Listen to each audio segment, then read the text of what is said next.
네, 11월에 치러질 미국 대선 가도에 굉장히 큰 변수가 지금 생겼습니다. 이 바이든 대통령 건강 문제와 관련된 후보 교체론이 그겁니다. 혼돈에 빠지게 될 수도 있는 미국 정가, 그리고 최종적으로 누가 대통령이 되든 우리 정치, 우리 외교 안보에 여러 가지 영향을 미치게 될 겁니다. 미국 대선 좀 짚어보겠습니다. 연세대학교 통일연구원 봉영식 전문 연구위원 전화로 연결하겠습니다. 네, 박사님 안녕하세요. 예, 안녕하십니까. 네, 그 후보 교체론, 바이든 대통령의 후보 교체 얘기가 나오고 있는데 교수님 어떻게 보십니까? 예, 6월 27일에 있었던 1차 대선 후보 토론회에서 바이든 현직 대통령 그리고 민주당 대선 후보가 굉장히 우려스러운 모습을 보였죠. 문장을 제대로 읽지 못한다든지 횡설수설하는 모습을 보였기 때문에 트럼프 후보가 줄기차게 공격했던 바이든 대통령의 노령 리스크 그리고 인지 능력 문제가 불거졌습니다. 그래서 대선 후보 토론 이후에 나온 여론조사 결과를 보면 뉴욕타임즈와 시에나 대학의 공동 여론조사를 보면은 트럼프 후보 쪽으로 약 3% 이상의 유권자가 몰려가는 것으로 보였습니다. 그래서 그 격차가 46대 46%였다고 한다면 대선 후보 토론 전에는 이제는 49대 43 내지는 49대 41까지 격차가 벌어졌습니다. 네. 그래서 더 늦기 전에 바이든 후보가 시간이 흐르면서 인지 능력이 개선되거나 이거는 유권자의 우려가 불식될 가능성이 적고 더 젊어지지도 않을 테니까 빨리 후보를 교체해야 된다. 사실 대선 후보 토론은 대개 9월에 첫 토론이 이루어지는데 이번은 바이든 후보가 자기가 노쇠하지 않았다는 것을 보여주고 싶은 마음에 6월로 앞당겨서 하자고 제안을 하고 트럼프 측이 받아들인 것이거든요. 네네. 그래서 이런 토론 참사가 일어났지만 바이든 후보 측에서는 민주당 측에서는 오히려 잘 됐다 이런 의견도 있습니다. 왜냐하면 대선 후보를 교체하고 나서 남은 100일 동안의 노력을 경주하면은 아직도 트럼프 후보를 꺾고 민주당이 대선에 승리할 확률이 있으니까요. 네. 하지만 후보 교체가 계속 이렇게 논란만 되고 시간이 끌고 결국 바이든 대통령이 계속 대선을 완주하고 민주당이 진다면 이건 민주당 측으로서는 최악의 시나리오죠. 네, 박사님. 바이든 대통령이 스스로 그만두기 전에는 어떤 방식으로도 후보 교체가 불가능하다. 이 미국 이 선거 과정이나 법적으로 말이죠. 그런 얘기들을 하던데 어떻습니까? 가능합니다. 가능성은 있지만 굉장히 어렵다. 이렇게 말씀드리면 제일 정확하겠습니다. 네. 이제 민주당의 대선 후보는 공식적으로 전당대회에서 선출된 4천여 명의 선거인단이 결정하는 것입니다. 그래서 약 4천 명의 선거인단 중에 절대 과반인 이번 2024년 대선은 1968명의 지지를 받은 후보가 민주당을 대표해서 대선 후보가 됩니다. 근데 지금 바이든 후보는 그동안 예비 선거에서 절대 과반인 1968명을 넘는 1976년의 선거인단을 이미 확보했습니다. 예. 그렇지만 이제 가능성이 있는 건 뭐냐면 전당대회에서 이 선거인단에게 전당대회 의장이 묻습니다. 어느 후보를 지지할 것이냐 했을 때 이제 투표를 해야 되는 것이거든요. 나는 조 바이든 후보를 민주당 대선 후보로 지지합니다 했을 때 집계를 해서 절대 과반수가 넘냐를 결정하는 건데 이 선거인단이 전당대회에 투표는 참석을 합니다. 프레젠트라고 하죠, 영어로.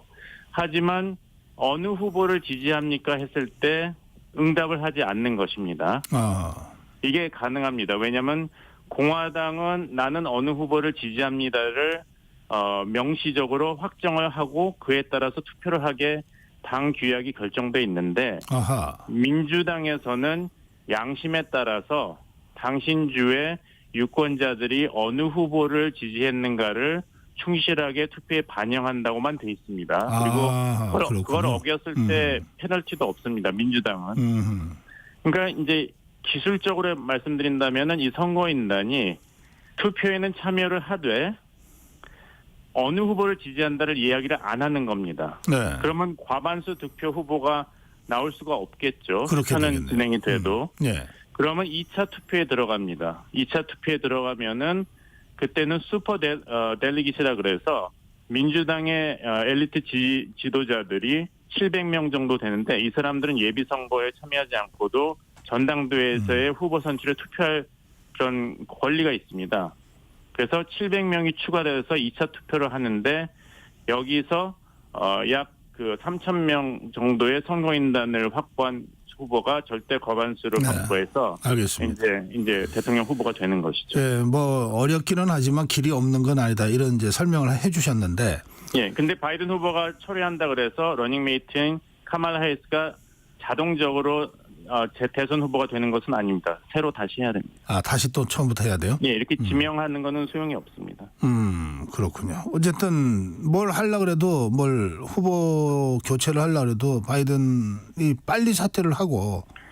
민주당 측에서는 그것이 가장 교체론자들은 가장 안전한 그런 변화라고 하겠습니다. 예, 다시 절차를 밟으려면 최소한의 시간이 필요할 테니까 말이죠. 그렇죠. 알겠습니다. 그러면 이제 민주당은 상당히 지금 쫓기는 상황이네요.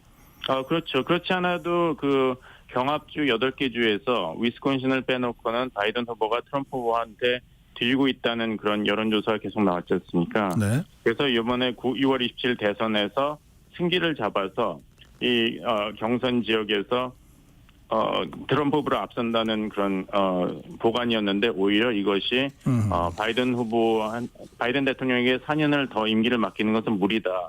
이런 고령 리스크, 인지 능력 리스크가 불거졌기 때문에 이것을 수습하는 지금 단계입니다. 알겠습니다. 그럼 우리 박사님은 최종적으로 어떻게 전망하십니까? 바이든이 끝까지 갈 거라고 보십니까? 아니면 어떤 형태로든 교체가 될 거라고 보십니까? 그것은 이제 시간의 문제입니다. 결국에는 바이든 후보가 지금 제일 믿고 있는 것은 시간입니다. 시간을 끌면 아무리 바이든 후보의 리스크가 크다 그래서 교체하기에는 이제 물리적으로 사실상 시간이 모자라게 되거든요. 그래요? 지금 100일 남았습니다. 그렇다 보면은 리스크가 크지만 결국에는 바이든 후보를 고소하는 수밖에 없겠다. 이게 민주당 내에서 여론이 굳어지겠죠. 네. 그래서 바이든 후보 입장에서는 여러 가지 이렇게 사퇴 압박이 있지만 시간을 끌고 있는 것이 그 시간이 흐르고 나면은 리스크가 있지만 그러면 대안은 더 낫냐. 미셸 오바마 전 영부인은 정치에 뜻이 없다고 하고 카말라 해리스 부통령도 사실 2020년 민주당 대선 레이스에 참가했지만 그때 존재감이 없었거든요. 네. 그리고 갑자기 100일 안에 카말라 해리스가 훌륭한 대통령감이다 얘기하기도 민주당 입장에서는 굉장히 힘든 것이거든요. 과연 트럼프를 이길 수 있을 것인가. 그러니까 바이든 후보 입장에는 시간을 끌면은 결국에는 다시 바이든 후보밖에는 선택지가 없다. 이런 식으로 여론이 돌아갈 것에 기대하고 있습니다. 미국 대선에서 후보가 교체됐던 사례가 있습니까? 교체됐다기보다는 이제 민주당이 혼란을 경험했던 경우가 있는데요. 1952년과 1968년입니다. 그리고 둘 다 대선에서 공화당에 대패를 했죠. 그리고 하필 그때도 민주당 전당대회가 이번과 같이 시카고였습니다. 그래서 민주당 인사들이 굉장히 여러 가지로 불안을 느끼고 있죠. 1952년에는 현직 대통령인 해리 트루만 대통령이 예비 선거에서 결과가 좋지 않으니까 후보 사퇴를 발표했는데요. 네. 동시에 또 본인이 싫어하는 후보가 민주당의 대선 후보가 될 것 같으니까 뒤에서 영향력을 행사했습니다. 그래서 결국에는 전당대회에서 과반수 득표 민주당 대선 후보 선출에 실패했기 때문에 공화당이 굉장한 분열을 겪었고 결국에는 타협 후보로 제3의 후보인 당시 일리노이 주지사였던 아델라이 스티븐스 2세를 내세웠는데 공화당의 대선 후보인 아이젠하워 장군이었죠. 아이젠하워에게 대패를 했습니다. 44 선거인단 수에서 442대 9 완전히 공화당의 석권이었거든요. 442대 9요? 예. 그런 스코어도 나옵니까? 예, 539명 중에. 또 한 번은 이제 1968년에 그때도 민주당 전당대회였는데 린든 존슨 당시 대통령이 건강상의 이유로 사퇴를 갑자기 했습니다. 그리고 유력했던 로버트 케네디 법무장관이 그때 암살당했죠. 예. 그래서 이제 공화당에서는 부통령이었던 유버 험프리 후보를 내세우긴 했는데 당시 민주당에서 존슨 대통령의 흑인 민권에 반대하던 조지 왈라스 주지사는 또 독자 출마를 했습니다.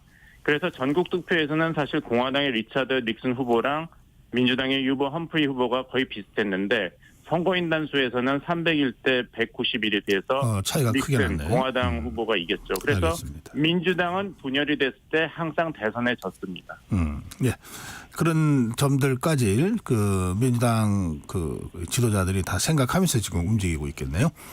자, 이게 후보 교체가 되건 안 되건 현재 트럼프가 차기 미국 대통령이 될 가능성이 꽤 높아 보이는데 박사님 어떻게 보십니까? 근데 이제 선거는 이제 결과를 함부로 짐작을 할 수는 없죠. 그런 일이 있어서는 안 되겠지만 뭐 바이든과 트럼프 후보는 사실 나이 차가 3살밖에 안 됩니다. 그리고 트럼프 후보는 나는 인지 능력도 최고고 테스트 2번 받았는데 결과가 아주 훌륭했고 건강해서 골프 챔피언 대회에서도 우승했다고 얘기하는데 사람 일은 모르는 거 아닙니까? 그리고 어떤 스캔들이 나올 수 있을지도 모르기 때문에 끝까지 두고 봐야 되는데 이제 바이든 후보가 사퇴할 확률은 적다고 봅니다. 그 대선 후보 토론 그 결과가 엉망으로 나오고 위스콘신의 유세를 가기 전에 바이든 대통령이 기자들에게 이런 얘기를 했다 그래요. 당신들은 항상 나보고 안 된다고 얘기를 했는데 2020년에 내가 트럼프를 꺾지 않았냐. 그때 트럼프한테는 상대가 안 된다 했을 때도. 그리고 중간선거 2022년도 우리 민주당이 이겼지 않냐. 레드웨이브가 있다 그랬는데 공화당 레드웨이브가 없었다. 그래서 지난 100년 동안에 집권당이 중간선거에서 이긴 거는 딱 3차례밖에 없었는데 이번에 내가 그거를 승리하지 않았냐. 그러니까 이번에도 나로는 트럼프를 꺾지 못한다고 얘기한다. 그리고 노쇠했다. 너무 인지능력 문제 있다 얘기하는데 한번 두고 봐라. 이런 얘기를 했거든요. 네. 그렇게 본다면은 순순히 물러날 것 같지는 않습니다. 알겠습니다. 자, 만약에 트럼프가 대통령이 된다면 여러 가지 그 외교 정책이 바뀔 거라고 예상을 해야 되나요? 바뀌겠죠. 왜냐하면 바이든 표 그 외교 정책을 많이 바꿀 텐데 또 한편으로 본다면은 우리나라 입장에서는 그렇게 우려할 것이 없다 이런 말씀을 드리겠습니다. 예. 첫째, 트럼프 행정부를 우리가 처음 겪어보는 것이 아닙니다. 트럼프 대통령이 4년 집권했지 않습니까? 그러니까 어떻게 보면 우리는 시험 문제가 어디서 출제될지 출제 범위를 알고 경험이 있는 것이죠. 네. 두 번째, 바이든 대통령이 당선이 되든 트럼프 후보가 당선이 되든지 간에 둘 다 이미 한 번 임기를 겪은 대통령이기 때문에 재임이 불가능합니다. 그래서 집권 후 2년 안에 레임덕 형상이 나오게 됩니다.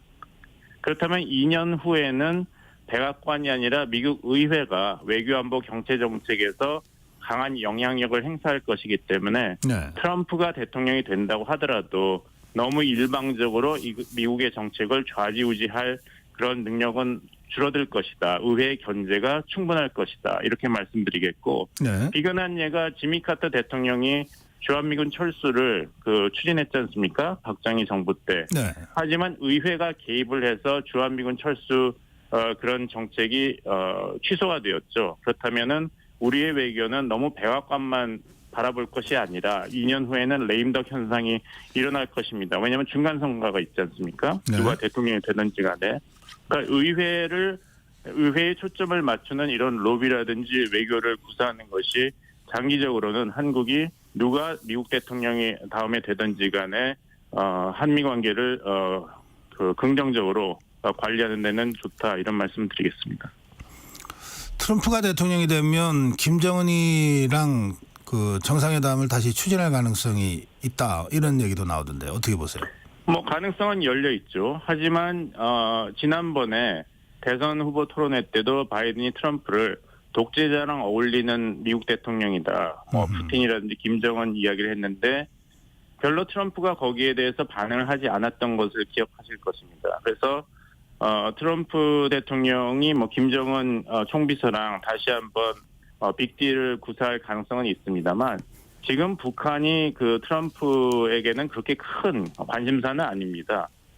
이런 미국 우선주의의 첫 번째 타겟은 아무래도 나토 회원국들이거든요. 네. 그 방위에 대해서 충분한 재정적 책임을 져야 된다 이렇게 공격을 하고 사실 한국이라든지 일본은 그런 트럼프의 주요 타겟이 아닙니다. 나토 회원국하고 중국 대륙이 앞서기 때문에 한국에까지 그런 미국의 일방주의가 오기까지는 아직 시간이 있다. 네. 그리고 북핵 문제도 어떤 식으로 해결을 모색할지는 지난 4년 동안에 추진한 정책을 면밀히 재검토한 다음에 그 코스를 계속할 것인지 아니면은 김정은 총비서와의 빅딜을 추구했으나 지난번에 결과가 좋지 않았기 때문에 그것을 되풀이하는 것은 좋지 않다는 결론으로 나올지 여러 가지 가능성이 열려 있습니다.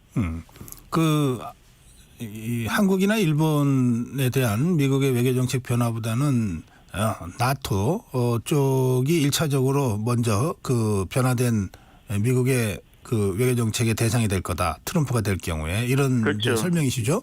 그럴 경우에 저희 옛날에 학교 다닐 때 왜 단체 기업 받을 때 뭐 반장 먼저 나와 뭐 이런 식으로 얘기하지 않습니까? 자, 그럴 경우에 우선 우크라이나 전쟁 양상이 많이 바뀔 가능성이 있습니까? 일단은 이제 미국 납세자의 그 소중한 세금이 왜 우크라이나 지원으로 이렇게 무책임하게 흘러가는가. 트럼프가 대통령 후보로서는 계속 바이든 행정부의 이런 정책을 공격을 해왔죠. 그러면서 우크라이나 전쟁은 일단 종전을 추구해야 된다. 그 가자 지구의 군사 충돌도 마찬가지로 이야기를 했는데 네. 그것을 어떻게 실현할 거에 대해서는 구체적인 방안을 트럼프 후보가 설명한 적은 없습니다. 그래서 우크라이나에 대한 무기 지원도 우크라이나와 러시아가 하루빨리 정전에 합의하는 방향으로 그것이 레버리지로 작용할 차원에서 그 수단으로 사용될 가능성이 높습니다. 아하. 그렇다면 우크라이나에 대한 군사 지원을 미국이 갑자기 끊는다면은 그리고 러시아의 승리로 끝난다면은 그것도 트럼프 대통령에 대해서는 굉장히 치명적인 그런 실패로 기록이 될 것입니다. 그것을 원하지는 않을 것이죠. 네. 왜냐하면 외교안보 정책에 있어서는 민주당보다도 사실 공화당이 강경을 선호합니다. 그래서 만약에 우크라이나 전쟁이 러시아의 일방적인 승리로 끝난다면은 트럼프 대통령도 집권 위기에서 치명적인 그런 타격을 받을 것이기 때문에 이런 후보로서의 언사와 대통령이 됐을 때 실질적인 정책 간의 간격이 있을 수 있다 이렇게 생각합니다. 그래요. 지금 우리 박사님 말씀하신 대로 이 트럼프가 러시아 우크라이나 전쟁의 그 패전 대통령이 되고 싶지는 않겠죠. 예, 그렇습니다. 그 토론회에서도 얘기한 게 내가 대통령으로 다시 4년을 맡았으면은 가자 지구에서 이런 혼란도 없을 것이고 러시아도 감히 우크라이나를 침공을 안 했을 것이다 이렇게 얘기를 했거든요. 네. 그런 면에서는 이른바 힘에 의한 평화 이런 것을 바이든보다는 트럼프가 더 강하게 주장하고 나올 수도 있다. 예, 그렇습니다. 그런 예상도 가능하군요. 예, 다시 말씀드리면 누가 당선이 되든지 간에 2년 후에 집권당은 중간 선거를 치러야 됩니다. 네. 그리고 중간 선거는 지난 100년 동안 미국 역사상에서 40차례 선거가 있었는데 37번을 야당이 승리했습니다. 이것은 이제 집권 여당에 대한 심판의 기능이 강하게 작용하기 때문인데요. 네. 그렇다면은 트럼프가 집권하더라도 2년 후에 중간 선거에서 공화당이 잘 못한다면 패배한다면 의회는 민주당 쪽으로 넘어갈 것이고 그렇다면은 트럼프 2기 대통령은 그때부터 레임덕 현상을 겪게 될 것이다. 따라서 의회에 초점을 맞추는 우리의 외교안보 정책 준비가 필요하다는 말씀을 드리겠습니다. 예, 마지막 질문 드리겠습니다. 이 북한과 러시아 그 조약이 거의 준군사동맹이라고 보통 얘기하는데 우리가 어떻게 대응하는 것이 좋겠습니까? 과유불급입니다. 이번에 푸틴과 김정은 위원장이 사인한 그 상호 조약을 보면은 제4조가 유사시 러시아의 자동적인 군사 개입으로 해석될 수 있는 여지는 분명히 있습니다만 법적인 절차가 있는 것이랑 실제로 그 가능성이 높다는 것은 우리가 구분해서 생각을 해야 되겠죠. 네. 우리는 아직 카드가 많습니다. 사실 우리가 만약 우크라이나에 대해서 대량 살상 무기라든지 포탄 지원을 시작한다면 러시아는 우크라이나 전쟁을 승리로 이끌 가능성이 없어집니다. 러시아도 이것을 잘 알고 있기 때문에 한국이 경고한 레드라인을 거스리는 그런 대북 지원은 하지 않는 것이 러시아의 국익의 가장 최선의 선택이라는 건 누구보다 잘 알고 있거든요. 네네. 그래서 푸틴 대통령도 대한민국이 북한을 무력 침공하지 않는다고 했으니까 한반도에 러시아가 제4조에 따라서 자동 군사 개입을 할 가능성이 없기 때문에 대한민국은 그렇게 우려하지 않아도 된다 이런 설명을 했잖아요. 예. 그러니까 서로 레드라인이 이거고 절대 넘어서는 안 된다는 경고를 하고 있고 실제로 러시아도 한국도 레드라인을 넘지 않았기 때문에 이런 북러 조약에 대한 경계심은 물론 우리가 가지고 있고 사태를 주시하고 대비해야 되겠습니다만 너무 앞서 나가서 이것을 기정사실화해서 지나친 이런 우크라이나에 대한 군사 지원이라든지 대러시아 견제 정책을 하는 것은 오히려 러시아가 북한을 감싸는 쪽으로 러시아 외교 정책을 몰고 갈 가능성이 있기 때문에 조심해야 된다는 말씀을 드리겠습니다. 예, 오늘 여기까지 듣겠습니다. 말씀 잘 들었습니다. 감사합니다. 예, 연세대학교 통일연구원 봉영식 전문연구위원이었습니다.